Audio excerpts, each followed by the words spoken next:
ये कहानी शुरू होती है 2014 में फ्लोरिडा की एक मकामी रेस्तोरां से, जहां माया खलीफा एक आम वेट्रेस थी।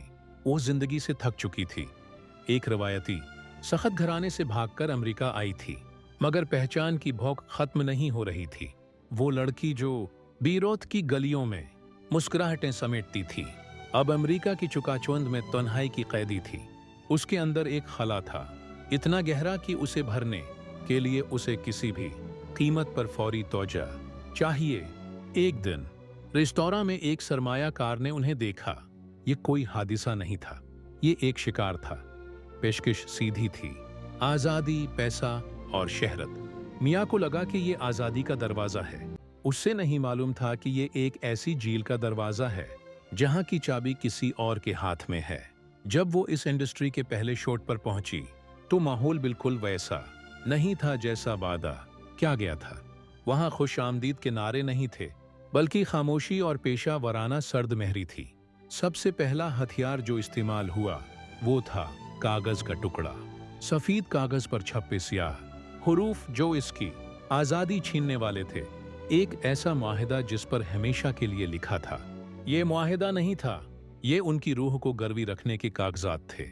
इस लम्हे माया ने पहली बार खौफ महसूस किया, मगर उन्हें बताया गया कि पीछे हटने का कोई ऑप्शन नहीं होता। मुआहिदा हो चुका है। इस मुआहिदे ने उसकी पूरी शनाख्त, उसके नाम, उसके चेहरे के हुकूक कंपनी को सौंप दिए। ताबुद मियां खलीफा ने सिर्फ चंद $1000 की कीमत पर अपनी अगली 50 साला जिंदगी की मलकियत किसी और को दे दी थी। ये था इस सुनात का सबसे बड़ा कानूनी इस्तेहसाल। ये सिर्फ कमाई का इस्तेहसाल नहीं था, ये शनाख्त की चोरी थी। 3 माह का अजाब, शहरत की कीमत। जिस तेजी से मियां खलीफा नंबर 1 बने, वो उनकी खुशकिस्मती नहीं, बल्कि उनके लिए एक आदाब बन गया। ये आलमी शहरत महज एक झटका थी, एक सनसनी जो चंद घंटों में अरबों की कमाई लाई। इनकी वीडियोस पर होने वाली अरबों की कमाई में से इन्हें कुछ भी नहीं मिला। माया ने खुद बताया कि उनकी कुल कमाई चंद $1000 से ज्यादा नहीं थी। ये था इस सुनात का सबसे बड़ा धोखा, फौरी पैसा दिखाकर जिंदगी भर की कमाई छीन लेना। इनका मुआहिदा एक ऐसी कैद थी जहां नंबर 1 बनने का कोई बोनस नहीं था, कोई इनाम नहीं, कोई बेहतर इलाज नहीं, सिर्फ मजीद काम का दबाव। उन्हें ज्यादा काम करने पर मजबूर किया गया। इनकी कमाई वही रही, मगर उनकी खतरात कई गुना बढ़ गए। इन्हें लगातार घंटों सख्त माहौल में रखा जाता, जहां उनके जिस्म या जज्बात की कोई परवाह नहीं थी। हर लम्हा एक जज्बाती इस्तेहसाल था। ये सनात उन्हें एक इंसान नहीं, बल्कि एक मुनाफा बख्श रोबोट समझती थी। इनका जिस्म थक जाता था, मगर कैमरे का अदसा नहीं थकता था। नफ्सियाती हमला, मजहबी अलामात और बेहसी। नफ्सियाती हमला, सबसे बड़ा नफ्सियाती हमला उस वक्त हुआ जब इन्हें मजहबी अलामात इस्तेमाल करने का कहा गया। उन्हें मालूम था कि ये खुदकशी के मुतरादिफ है। ये फैसला सिर्फ कैमरे के सामने नहीं हुआ था, ये अंदर ही अंदर उसके ईमान, उसके उसूलों और उसके खानदान से ताल्लुक को तोड़ रहा था।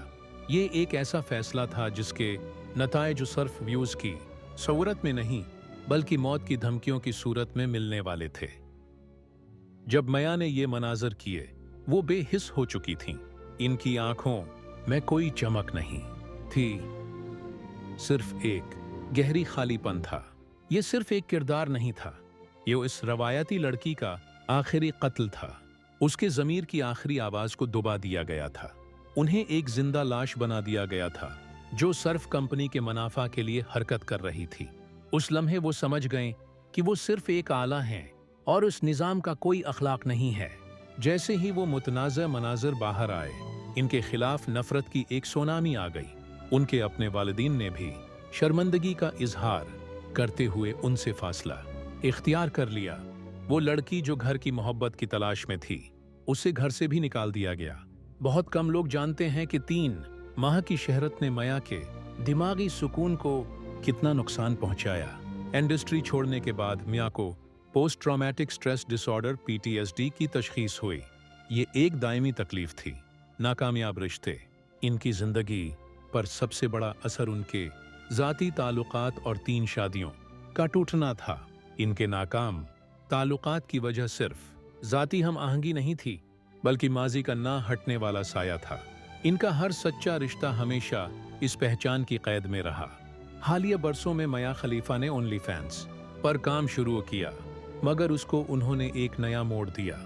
उन्होंने उसे एक कारोबारी फैसला करार दिया, जिसका मकसद माजी पर कंट्रोल हासिल करना था। उन्होंने यह दलील दी, कम अज कम अब मैं खुद मुख्तार हूं। अब मेरी वीडियोस पर होने वाली कमाई किसी कंपनी की जेब में नहीं जा रही। जब मियां खलीफा ने इंडस्ट्री को छोड़ा तो इनकी सबसे बड़ी जंग थी वीडियोस को इंटरनेट से हटाना। लेकिन हर बार उन्हें एक ही सर्द जवाब मिला, कानूनी तौर पर यह हमारे हुकूक में है। वो मुसलसल एक इंटरनेट जेल में कैद रहे। जब मियां खलीफा ने देखा कि वो कानूनी जंग हार चुकी हैं, तो इन्होंने एक्टिविज्म का रास्ता अपनाया। उन्होंने दूसरी अदाकाराओं के लिए आवाज उठाई जो इस निजाम का शिकार थीं। इनका मकसद सिर्फ खुद को बचाना नहीं था, बल्कि आने वाली नस्लों को इस जाल से खबरदार करना था। आज भी मियां खलीफा का नाम सिर्फ एक अदाकारा का नहीं है, ये एक कुर्बानी की मिसाल है। आज वो अपनी सिर्फ 3 माह की गलती का हिसाब सालों की नफरत और पछतावे की सूरत में चुका रही हैं। ये कहानी हमें बताती है कि जब कोई निजाम आपको चीज ऑब्जेक्ट समझता है, तो वो आपकी जिंदगी, आपकी इज्जत और आपके ईमान को एक लम्हे में तोड़ देता है।